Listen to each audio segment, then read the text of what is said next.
topic is complement of set. What is complement of set?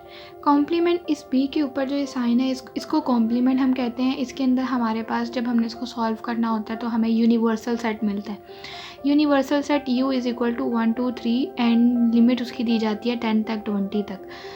तो ये fix होता है कि यूनिवर्सल सेट है 1 2 3 से लेकर 10 हो सकता है या 20 हो सकता है और आगे भी उससे चल सकता है, लेकिन उसमें लिमिट दी जाती है एंड उसके साथ कोई भी वैल्यू दी जाएगी a b c की, तो हमने उसमें से कॉम्प्लीमेंट उसका निकालना होगा। अभी हमने सबसे पहले यहाँ फाइंड करना है b कॉम्प्लीमेंट। b कॉम्प्लीमेंट क्या है? सबसे पहले हम यहाँ पर u की वैल्यू लिखेंगे।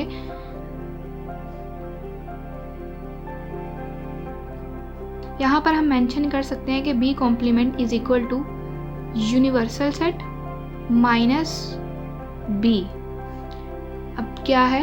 u 1 2 3 से लेकर 10 तक। इसके अंदर जितनी भी वैल्यूज आते हैं 3 के बाद 4 5 6 7 8 9 10 यहाँ तक ये सारे नंबर्स ऐड हो जाएंगे इसके अंदर। और क्या करना है? हमने इसको माइनस करना है। माइनस b की वैल्यू लिखेंगे और अब इसको माइनस करना है। माइनस किस तरह करना है? हमने इसको 1 माइनस 1 0 होता है, हम इसको नहीं लिखेंगे। 2 माइनस, यहाँ पर 2 नहीं है, जो वैल्यू इस सेट में नहीं होगी वो वैल्यू हमने इसका यहाँ पर लिख देना है। जैसे 1 माइनस 1 0 होता है तो हम 0 नहीं लिखेंगे। हम 2 माइनस, यहाँ पर 2 नहीं है तो हम 2 लिखेंगे। इसी तरह 3 माइनस 3 0 नहीं लिखेंगे। यहाँ पर 3 हमने नहीं लिखा। नेक्स्ट आ गया हमारे पास 4 हमने लिखा यहाँ पर। अब यहाँ पर 5, यहाँ पर भी 5, यहाँ पर भी 5 माइनस 5 0 हो जाएगा, उसको भी नहीं लिखेंगे। 6 यहाँ पर नहीं है इसलिए 6 यहाँ लिखेंगे। उसके बाद 7 कटिंग हो जाएगी, माइनस हो जाएंगे, नहीं लिखेंगे। 8 है, नहीं है यहाँ पर तो 8 लिखेंगे यहाँ पर। एंड उसके बाद 9 माइनस 9 0 नहीं लिखेंगे। 10 यहाँ पर नहीं है तो 10 लिखेंगे। दैट्स इट, ये हमारा कॉम्प्लीमेंट है। और इसी तरह ही अगर सिंपल माइनस करना हो तो सिंपल हम माइनस भी इसी तरीके से करते हैं। जस्ट अगर कॉम्प्लीमेंट आ जाए तो कॉम्प्लीमेंट का मतलब है u माइनस b, और b की जगह कोई भी वैल्यू आ सकती है। a आ सकता है, b आ सकता है, c आता है, d आ सकता है, कुछ भी किसी भी चीज़ का सेट आ सकता है, किसी भी अल्फ़ाबेट का सेट आ सकता है। जस्ट उसको यही करना होता है कि u के साथ उसको माइनस करना होता है। That's it.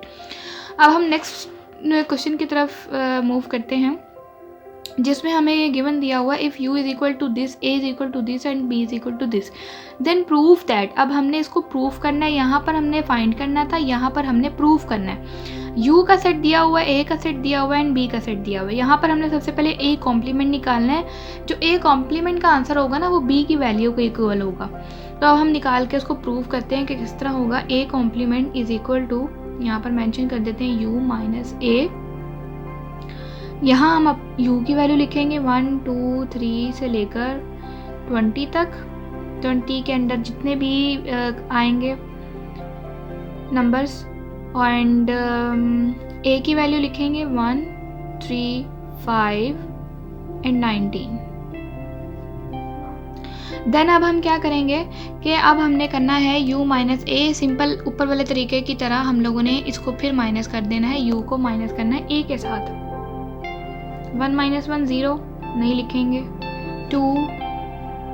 3 माइनस 3 0 नहीं लिखेंगे। 4 5 नहीं लिखेंगे। 6 7 नहीं लिखेंगे। 8 हमने लिख लिया। लेकिन अब हमें ये वाला सेट 1 3 5 19 तक, ये किस चीज़ का सेट है?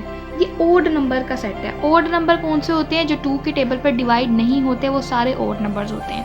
1 3, यहाँ पर मैं शॉर्टली लिख देती हूँ 1 3 5 7 9 11 13 15 17 एंड 19। ये मैंने 19 तक यहाँ पर लिख दिए। इसके अंदर ये सारे नंबर्स आ जाएंगे क्योंकि ये ऑड नंबर्स हैं, तो सारे 19 तक ये सारे ऑड नंबर्स यहाँ लिख दिए गए हैं। नेक्स्ट अब हम करते हैं 9 माइनस 9 0 नहीं लिखेंगे। 10 11 नहीं लिखेंगे। 12 लिखेंगे। 13 भी नहीं लिखेंगे। 14 लिखेंगे। 15 नहीं लिखेंगे। 16 17 भी नहीं लिखेंगे। 18 लिखेंगे। 19 नहीं लिखेंगे एंड 20 लिखेंगे। ठीक है, अब यहाँ पर b इज इक्वल टू 2 4 6 8, ये वाला सेट इवन नंबर्स का था और यहाँ पर 2 4 6 8 ये सारा 20 तक सारा इवन नंबर का सेट आ गया। इसका मतलब है कि ये हमने प्रूफ कर लिया है कि जो a कॉम्प्लीमेंट का आंसर है वो इक्वल टू b ही आएगा। तो अब यहाँ पर लिखें हैंस प्रूव्ड a कॉम्प्लीमेंट is equal to b, that's it, ये आंसर हमारा।